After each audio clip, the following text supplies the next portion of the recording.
নমস্কাৰ বন্ধু বান্ধৱীসকল স্বাগতম জনাইছোঁ আপোনালোকক আমাৰ ইউটিউব চেনেল CSC সলিউশনত।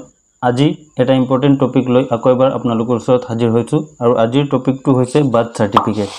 ইতিমধ্যে আপোনালোকে সকলোৱে গম পাইছে বাৰ্থ সাৰ্টিফিকেট এটা গুৰুত্বপূৰ্ণ ডকুমেণ্টছ হৈ পৰিছে আৰু সকলোৰে বাবে প্ৰয়োজন হৈ পৰিছে আৰু সকলোৱে কেনেকৈ এপ্লাই কৰিব এই বিষয়ে হয়তো নাজানে।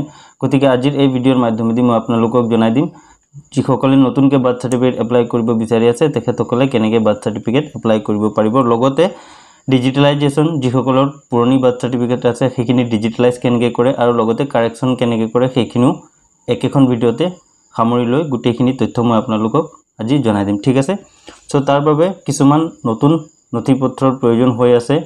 বৰ্তমান আপোনালোকে হয়তো সকলোৱে গম পাইছে বা কিছুমানে গম নাপায়।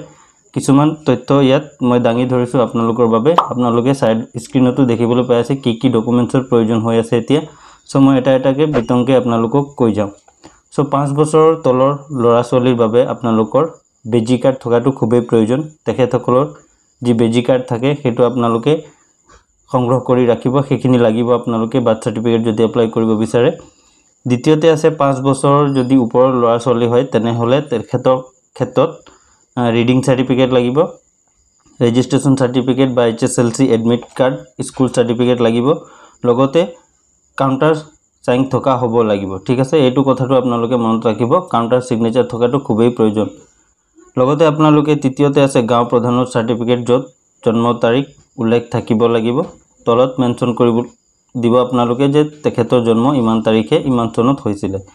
চতুৰ্থতে আছে জীৱিত মাক দেউতাকৰ ভোটাৰ কাৰ্ড, আধাৰ কাৰ্ড, আৰু যদি মৃত হয় মাক দেউতাক যদি নাই তেনে ক্ষেত্ৰত মাক দেউতাকৰ নাম থকা ভোটাৰ লিষ্টখন আপোনালোকে আপলোড কৰিব লাগিব।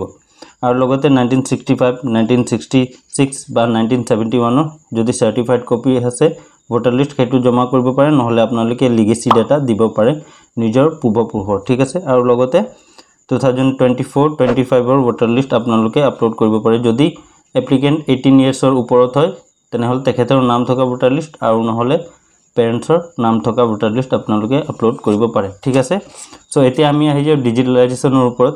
যিসকলৰ পুৰণি বাৰ্থ সাৰ্টিফিকেট আছে তেখেতসকলে ডিজিটেলাইজ কৰি আপোনালোকে নতুনকৈ সেইটো বনাব পাৰে, যিটো CRC পৰ্টেলৰ থ্ৰুদি আপোনালোকে কৰিব পাৰে।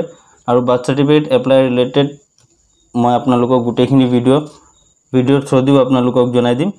আৰু আপোনালোকে যদি এতিয়ালৈকে মোৰ ভিডিঅ' চোৱা নাই, আগৰ ভিডিঅ'খিনি চালে আপোনালোকে মই তাতো আপোনালোকক দেখুৱাইছোঁ কেনেকৈ বাৰ্থ সাৰ্টিফিকেট এপ্লাই কৰা হয়, কিন্তু এতিয়া কিছুমান নিয়ম চেঞ্জ হৈ যোৱাৰ বাবে মই এই আপডেটছ এটা আপোনালোকক দিবলৈ আহিলোঁ। ঠিক আছে, সো আৰু নেক্সটত আছে কাৰেকশ্যন কৰিবলৈ আপোনালোকে সেইটো কোড এফিডেভিট বনাই আপোনালোকে যিখন হস্পিটেলৰ পৰা বাৰ্থ সাৰ্টিফিকেটখন সংগ্ৰহ কৰিছে সেইখন হস্পিটেললৈ যাব লাগিব কাৰেক্ট ডকুমেণ্টছ লৈ পেলাই। ঠিক আছে, আৰু এটা কথা মনত ৰাখিব আপোনালোকৰ ডেট অফ বাৰ্থ কাৰেকশ্যন বা শুধৰণি নহয়। ঠিক আছে, সো আপোনালোকক আশা কৰিছোঁ এই ভিডিঅ'টোৰ যোগেদি আপোনালোকে নতুন যি আপডেটছ আছিলে সেই গোটেইখিনি পালে।